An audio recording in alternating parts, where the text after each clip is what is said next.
आव्हाड जे आहेत राष्ट्रवादी शरदचंद्र पवार पक्षाचे नेते आमदार जितेंद्र आव्हाड या ठिकाणी दाखल झालेत आणि त्यांच्या हातात सध्या बेड्या दिसतायत। एका प्रकारे ते निषेध व्यक्त करताना दिसतायत। पहिलाच दिवस वादळी सुरुवात झाल्याचे आपल्याला पाहायला मिळते। आव्हाडांनी बेड्या घालून या परिसरामध्ये सध्या एंट्री केलेली आहे। विधानसभेतील अधिवेशनाचा हा पहिलाच दिवस आहे।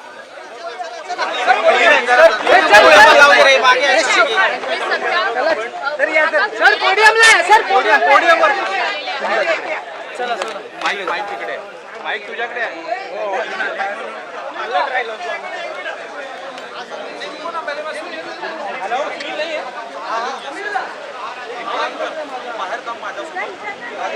एक नंबर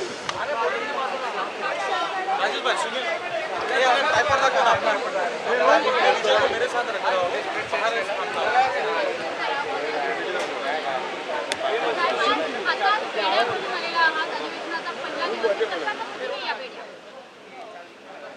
अभिव्यक्ती स्वातंत्र्यावरती जो घाला घातला जातोय, ज्या पद्धतीने व्यक्त होणाऱ्या कार्यकर्त्यांवरती गुन्हे दाखल करून त्यांचे आवाज बंद केले जात आहेत, ती पद्धत चुकीची आहे।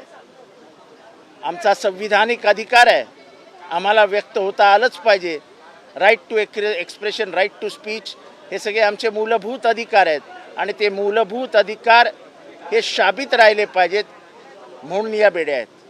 या बेड्या याच्यासाठी पण आहेत की अमेरिकेमध्ये जे भारतीयांवर अन्याय होत आहेत, व्हिसाच्या बाबतीत ट्रम्प सरकारने आखलेलं धोरण आहे, अनेक भारतीयांचा घर संसार उद्ध्वस्त करणारे आहेत।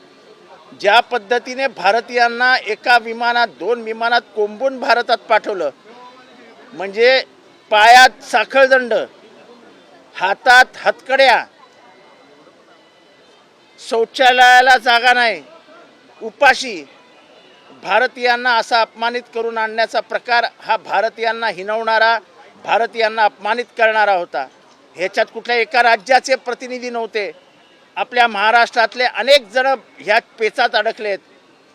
पोरं अमेरिकेत राहतील, आईबाप मुंबईत महाराष्ट्रात येतील, आईबाप तिथे राहतील तर पोरं भारतात येतील।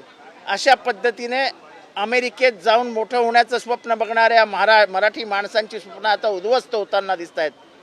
जर या बेड्यांविरुद्ध आपण भारतीय बोलणारच नसू, अमेरिका करत असलेल्या अन्यायाविरुद्ध आपण व्यक्तच होणार नसू, तर अमेरिका आपल्याला गिळून टाकेल। आणि म्हणून या प्रातिनिधिक स्वरूपात लोकांच्या लक्षात आणून देण्यासाठी की तुमचे बांधव अमेरिकेत काय यातना भोगतायत, ते या बेड्यांपेक्षा कमी नाहीत।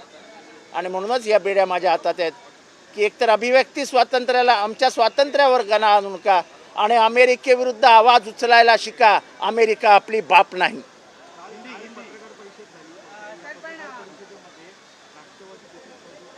कुठे मी राष्ट्रवादीचा प्रतिनिधी तिथे होतो, त्यामुळे मला वाटतं की मी दुसऱ्या विषयावर आहे, हे विषय आता काढू नका। बेड्या घातल्यात, अशाच बेड्यांची अवस्था जी राज्यात आहे का? कारण की विरोधकांना कायदा सुव्यवस्थेचा प्रश्न आहे, विरोधकांना बोलून देत नाहीये। मग आम्ही तेच म्हणतो ना की व्यक्तच होऊ देत नाहीयेत। याच बेड्या धनंजय मुंडेंना घातल्या जाव्यात का? सरकार कोणाला घालायचे सरकारच्या मनावर आहे। सरकार मला नाही वाटत त्यांना बेड्या घालेल, आणि त्यांनी खून केलेला नाही हे मी आधीपासून सांगतोय। पण जसं वल्लभभाई पटेलांनी सांगितलं की गांधी हत्या नथुरामने केली, पण विचार कोणाचे होते हा प्रश्न त्यांनी विचारला होता।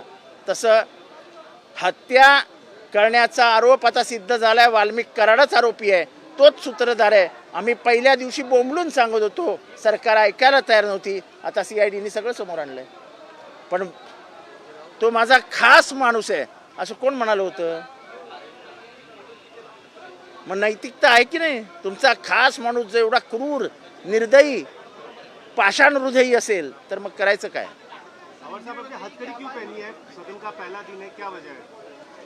एक तो व्यक्त होने को नहीं मिल रहा है, यहाँ की आज़ादी छीनी जा रही है, और अमेरिका में भारतीयों के जो हाल हो रहे हैं, और ख़ास करके जिस तरीके से अमेरिका से लोगों